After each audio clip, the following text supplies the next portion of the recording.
Reform or Revolution, PCT of the Drive, 2018 Dominican Republic Communist Party of Labor, PCT a necessary and militantly rigorous question. Reform or revolution? The historical position of the Marxist-Leninists on that question is, both reform and revolution. It is not one or the other, but both. Reform is subordinated to the revolution, but both. From a perspective of communist militancy, the one is not opposed to the other, but the first in certain historical conditions, or situations, opens the road to the second, which is the main one. This is a very old discussion, begun in the 19th century. At the end of the 1880s and the Social Democratic Labor parties organized in the Second International in which Lenin, among others, spoke out in defense of the Marxist position. This still has manifestations in the communist and revolutionary movement. The Second International, 1889–1914, brought together a large number of parties that were able to mobilize hundreds of thousands of workers all over the world. When it was founded, Karl Marx was already dead and it was Friedrich Engels' turn to guide those parties. That organization grew in the heyday of capitalists, of its development into the imperialist phase, and the International's consequent struggles allowed the working class to win many demands, wage increases and labor laws that significantly improved their living conditions. But the strength of the old Social Democratic Labor parties, and the gains of the working class, fell into decline because of the problems of the capitalist system that would lead to the First World War. We must emphasize in this article that they entered into decline because of the theoretical and political positions assumed by some of the leaders of these parties in the face of the war. In these circumstances,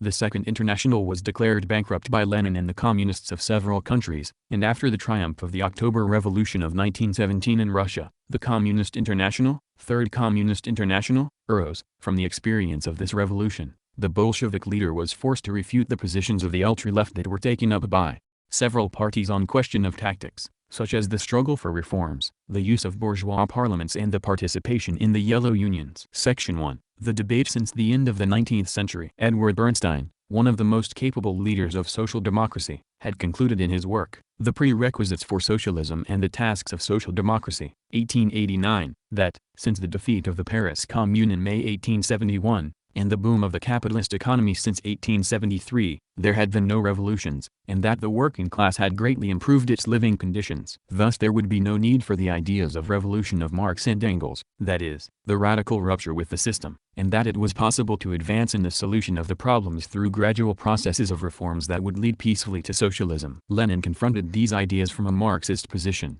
insisting that the revolution and the seizure of power by the working class is the main issue in Marx. He does not deny that the struggle for reforms enters into the perspective of the working class and its parties to advance its realization. In a pamphlet entitled Marxism and Revisionism, written in 1908, he expressed that position, taking a stand in the debate proposed by the ideas of Edward Bernstein. Part of his book What is to be Done, written in 1901–02, in an open debate with the Russian version of the ideas of Edward Bernstein, when dealing with trade unionist politics and social democratic politics, puts forward the Marxist position on the relationship between reform and revolution. There he says what at that time was his understanding of the issue: revolutionary social democracy always included, and now includes, the fight for reforms as part of its activities. But it utilizes economic agitation for the purpose of presenting to the government, not only demands for all sorts of measures, but also, and primarily, the demand that it cease to be an autocratic government. More, it considers it its duty to present this demand to the government, not on the basis of the economic struggle alone, but on the basis of all manifestations in general of public and political life. In a word, it subordinates the struggle for reforms, as the part to the whole, to the revolutionary struggle for liberty and for socialism. In 1913, on the eve of the First World War and insisting on the debate, not only against the ideas of Edward Bernstein, but against those of other prominent leaders of the Second International, and the most important of these, Karl Kautsky, Lenin wrote a pamphlet entitled Marxism and Reformism, in which his position is even more explicit. He says, unlike the anarchists, the Marxists recognize struggle for reforms, i.e., for measures that improve the conditions of the working people without destroying the power of the ruling class. At the same time, however, the Marxists wage a most resolute struggle against the reformists, who, directly or indirectly, restrict the aims and activities of the working class to the winning of reforms.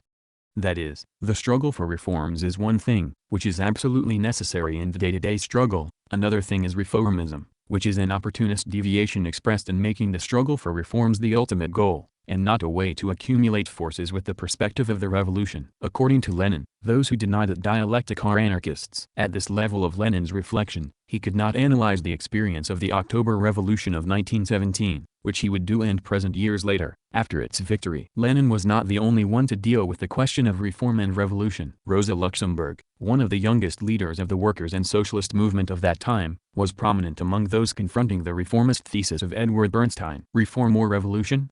Was the question in her book of the same title, 1900. Its essential purpose was to vindicate the Marxist theses on the necessity of the revolution to contribute to exposing the reformist ideas and social democracy, and the fact of her having placed the main emphasis on that purpose has been misunderstood by many revolutionaries as a rejection of the importance of taking on the struggle for reforms as part of the effort for the revolution. It is not at all true that Rosa Luxemburg rejected the struggle for reforms as part of the revolutionary tasks for socialism of the Social Democratic Workers' Parties. What she did was to rethink the approach towards reforms as an end in themselves and place them in the Marxist position, as a means to advance. What was the answer to the question, reform or revolution? The following: the daily struggle for reforms, for the amelioration of the condition of the workers within the framework of the existing social order, and for democratic institutions, offers to the social democracy the only means of engaging in the proletarian class war and working in the direction of the final goal, the conquest of political power and the suppression of wage labor. Between social reforms and revolution there exists for the social democracy an indissoluble tie. The struggle for reforms is its means, the social revolution, its aim. As these ideas put forward by Rosa Luxemburg and other Marxists triumphed in the early years of the Second International. Section 2. The debate and other circumstances. But the debate took shape again after the defeat of the Russian Revolution of 1905–07 and the boom that capitalism experienced in Europe,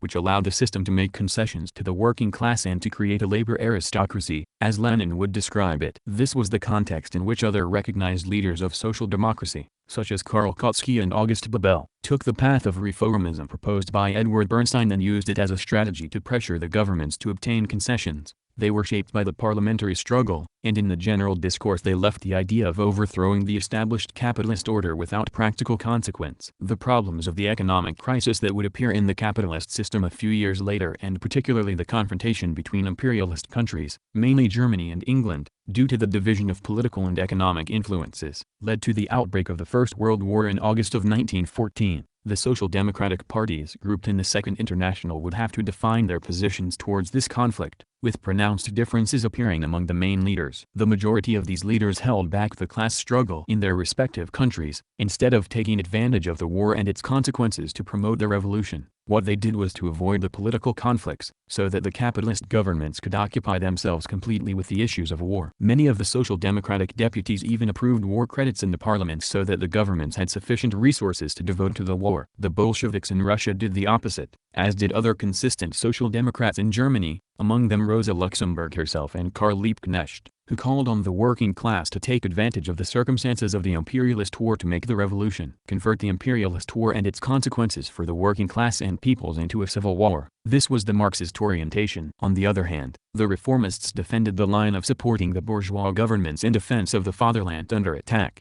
This fundamental difference marked the breakup of the Second International, and Lenin declared it bankrupt. In the midst of the revolutionary upsurge that began with the First World War in July, August 1st according to the new calendar, of 1914, and that led to the triumph of the Russian October Revolution of 1917, Lenin gave us a glimpse of his definitive thinking regarding the question of reform and revolution. He reminded his comrades that the error of many parties in the period of the defeated revolution of 1905–07 was to forget that in times of revolutionary upsurge the reforms offered by the governments seek to paralyze the revolution. The idea is clear. The struggles for reform seek to create conditions, to accumulate forces for the revolution, but they do not make sense when the revolution has already begun and is in an upsurge. The triumph of the October Revolution created the conditions for the emergence and development of the Communist International. But this did not end the debate in the communist movement about the dialectics of reform and revolution. Many communist parties and leaders, still without much experience in dealing with the issues of tactics and strategy, adopted ultra-left positions, and Lenin, with the experience of the whole development of the victorious October Revolution,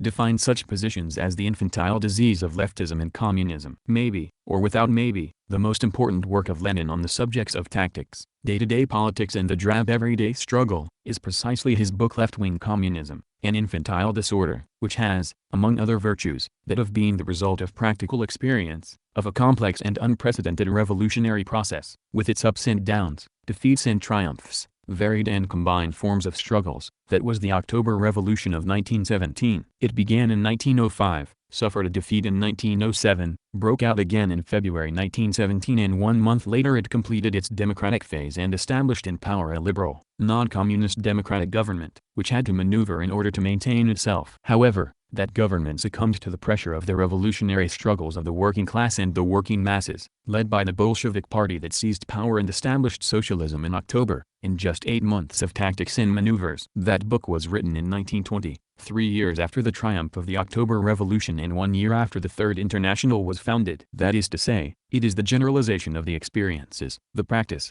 the lessons that the process of the Russian Revolution left. It is not speculation, but revolutionary theory that emerged from practice that was thought through, reflected on and generalized. Lenin described the disorder of leftism at that time as infantile because they were positions of young communist leaders and parties, without experience, which still started their analysis and proposals from the general ideas of Marx and Engels, and had not had the opportunity to deal with reality and the many factors that must come together and must be dealt with in a revolutionary process on the upsurge. Between the bankruptcy of the Second International and the subsequent formation of new communist parties and leaders, a very short time had elapsed, between 1914 and 1918. Barely 4 years. Thus they did not have time to get to know and analyze the unprecedented experiences of the October Revolution. Lenin spent time and struggled theoretically to generalize the practice of the Russian revolutionary process. Among these generalizations were the issues of reformism and parliamentarism. The young communists of Germany, grouped in the Communist Party and who had fought the opportunism of Bernstein and Kautsky,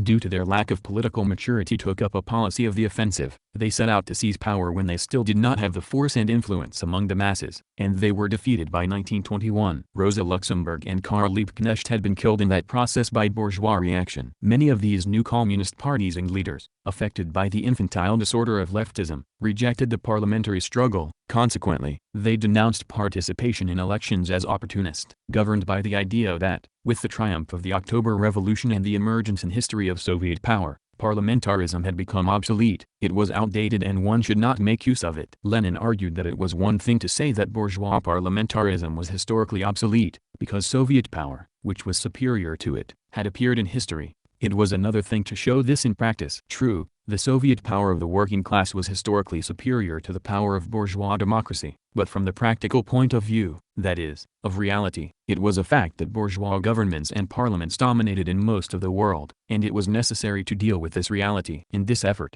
the Bolshevik leader came to recognize, and he says in the book in question, that the Russian communists made a political mistake in declaring a boycott of the legislative elections to the Duma, called by the Tsar after the defeat of the revolution of 1905-07. It is recorded in history that after the insurrection of 1905 failed, the Tsarist regime tried to liquidate the revolution through a combination of repression and concessions, and in 1906 a parliament was established without real powers and with a very limited electoral system. What did Lenin say when, after the triumph of 1917, he retrospectively analyzed those facts? He said that the fraudulent, false character of that parliament was evident to the Bolsheviks and to all the parties that were considered democratic at that time, even to the Mensheviks. But the masses still could not see that falsehood. The majority of the peasantry, and also the middle classes, had very strong illusions of being able to solve their problems in this way. They saw the call for legislative elections as a hope, especially after the decline of the revolutionary actions. It would be a mistake for the vanguard to act alone, very much in advance of the masses. One could summarize Lenin, interpreting the experience of the boycott of the parliamentary elections of 1906, as follows: the only circumstance in which one should boycott an election is when one is in a position to impose a regime superior to the previous one with the force of the masses.